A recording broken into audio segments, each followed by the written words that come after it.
أعوذ بالله من الشيطان الرجيم. بسم الله الرحمن الرحيم. إنا أنزلنا إليك الكتاب بالحق لتحكم بين الناس بما أراك الله ولا تكن للخائنين خصيما واستغفر الله إن الله كان غفورا رحيما.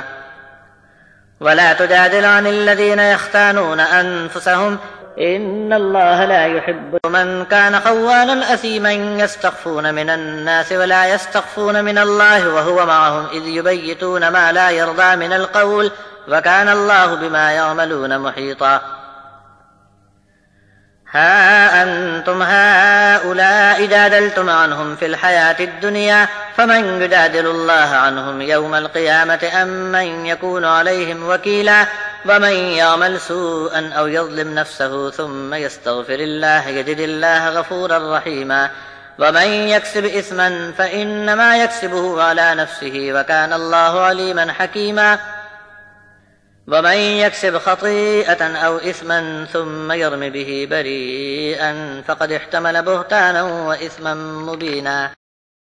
یقیناً ہم نے آپ کی طرف کتاب نازل فرما دی حق کی بنیاد پر تاکہ انسانوں کے درمیان آپ فیصلہ کر سکیں اس انصاف پر جو اللہ نے آپ کو بتایا ہے، اور تم دغا بازوں کی وکالت نہ کرنا، اور اللہ سے مغفرت کی درخواست کرتے رہو، یقیناً اللہ بخشنے والا اور مہربان ہے۔ اور ان لوگوں کی طرفداری میں کوئی بحث نہ کرو جو اپنے جی میں دغا رکھتے ہیں، بے شک جو لوگ دغا باز گناہ گار ہیں اللہ ان سے محبت نہیں کرتا۔ لوگوں سے اپنا حال چھپانے میں بڑے ماہر ہیں، لیکن اللہ سے تو اپنا حال چھپا ہی نہیں سکتے۔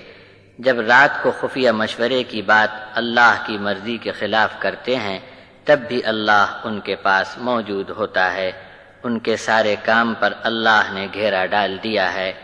مسلمانوں، سنتے ہو کہ تم نے دنیا کی زندگی میں ایسے لوگوں کی طرفداری میں بحث و تکرار کر لی، لیکن قیامت کے دن ان کے جھگڑے میں کون پڑے گا اور کون ہے جو ان کی وکالت کر سکے؟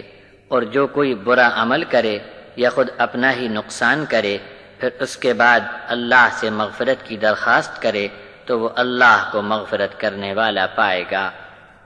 اور جو کوئی گناہ کرے گا تو خود اپنے آپ کا ہی نقصان کرے گا، اور اللہ تو سب کچھ جاننے والا اور حکمت والا ہے۔